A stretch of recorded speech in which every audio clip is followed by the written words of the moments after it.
Chapter 11 बेहतरीन finish करने वाला ही तालियों का हकदार। यूसेन बोल्ट 100 मीटर रेस के बेताज बादशाह माने जाते रहे हैं। 2008, 2012 और 2016 ओलंपिक्स में हर बार 100 और 200 मीटर दोनों ही इवेंट में गोल्ड मेडल जीतने वाले ओलंपियन है बोल्ट। इनकी स्प्रिंट में कुछ विशेष बात है। अगर आप इन्हें 100 मीटर की रेस भागते हुए देखेंगे तो पाएंगे कि 60 से 70 मीटर तक ये साधारण स्प्रिंटर की तरह ही भागते हैं, लेकिन आखिरी के 30 से 40 मीटर में ये बता देते हैं कि मैं ही चैंपियन क्यों हूं। हर साल एग्जाम की तैयारी करने वाले लाखों विद्यार्थी पूरे जोश के साथ शुरू करते हैं, लेकिन आखिरी के 3-4 महीनों में तो वे ये तक भूल जाते हैं कि वो किस एग्जाम की तैयारी कर रहे हैं। आईआईटी बॉम्बे और एम्स दिल्ली का सपना देखने वाले अब अपने शहर की किसी लोकल कॉलेज से बीटेक या बीएससी कर लेने को भी बड़ा अचीवमेंट मानने लगते हैं। एक बात अपने दिमाग में हमेशा के लिए बिठा लो, जिस किसी ने भी जबरदस्त शोहरत, इज्जत, नाम, पैसा कुछ भी कमाया हो, वो सब सिर्फ और सिर्फ उनकी बेहतरीन फिनिशर होने की वजह से मिला है। चाहे वो कोई खिलाड़ी हो, कंपनी हो या एक सफल विद्यार्थी। एप्पल कंपनी अपने प्रोडक्ट की फिनिशिंग टच में ही सबसे ज़्यादा मेहनत करती है। यही फिनिशिंग टच उसे सबसे ज़्यादा प्रॉफिटेबल और दुनिया की सबसे ज़्यादा वैल्यूएबल कंपनी बनाता है। लोग एप्पल के प्रोडक्ट खरीदना गर्व की बात समझते हैं।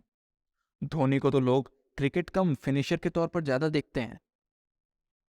हर उस एक बिगिनर का जीवन बेकार है जो फिनिशर ना बन पाया। जो फिनिशर नहीं बन पाता उसे थोक में गालियां मिलती हैं, तालियां तो बहुत दूर की बात है। याद रखिए, तैयारी शुरू करने को तैयारी करना नहीं कहते, तैयारी करते रहने को भी तैयारी करना नहीं कहते। आखिरी के 3 महीनों में जबरदस्त मेहनत के साथ एग्जाम में अपीयर होना ही असली तैयारी है। आखिर के 2-3 महीनों की तैयारी से ही आप सालों की मेहनत को फिनिशिंग टच दे पाते हैं, जिससे आपका रैंक या सिलेक्शन बनता है।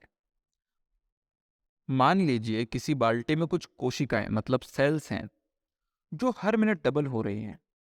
अगर पूरी बाल्टी भरने में 60 मिनट लगते हैं तो आधी बाल्टी भरने में 59 मिनट लगे होंगे। मतलब आखिरी के 1 मिनट में जो हुआ वो इससे पहले कभी नहीं हुआ था। आपका सिलेक्शन या रैंक आखिरी समय में ही निर्धारित होता है। वास्तविकता में देखा जाए तो आईआईटीज या मेडिकल कॉलेज में होने वाले 99% सिलेक्शंस आखिरी 3 महीनों की कड़ी मेहनत का परिणाम होते हैं। ध्यान रहे, beginners are many, finishers are few. अर्थात शुरू करने वाले बहुत होते हैं पर खत्म करने वाले बहुत कम। बहुत सारे विद्यार्थी आखिरी समय में उम्मीद तक छोड़ देते हैं, जबकि सिलेक्शन या रैंक इसी समय की उपज है। हमारी ऑफलाइन इंस्टीट्यूट सेल्सियस आखिर तक मेहनत करने के लिए जानी जाती है। यकीन मानिए, आखिरी 3 महीनों की मेहनत से हमने कुछ ऐसे सिलेक्शन दिए हैं जिसकी उम्मीद कुछ स्टूडेंट्स तक को नहीं थी। आखिरी समय में रोज कम से कम 2 फुल सिलेबस पेपर सॉल्व करें और अगला दिन इनके एनालिसिस में लगाएं। किसी भी ऑप्शन को रटने की बजाय कॉन्सेप्चुअल क्लैरिटी पर ध्यान देना है। रटना नहीं है, समझना है। याद नहीं करना है, सीखना है। कई लोग पेपर सॉल्विंग को ऑप्शन याद करने से जोड़ लेते हैं। यह गलत है, बिल्कुल मूर्खता वाली आदत है। पेपर सॉल्व करने का मतलब रेट्रोग्रेसिव स्टडी करना होता है, यानी आपको क्वेश्चन सॉल्व करना होता है और उस कंटेंट को वापस पढ़ना होता है जहां पर आप स्ट्रगल कर रहे होते हैं। याद रहे, उन फुल सिलेबस पेपर में एक प्रीवियस ईयर यानी पुराने सालों वाला होना चाहिए। दूसरा सबसे जरूरी है समरी नोट्स बार बार रिवाइज करना। इसकी चर्चा आगे विस्तार से की जाएगी।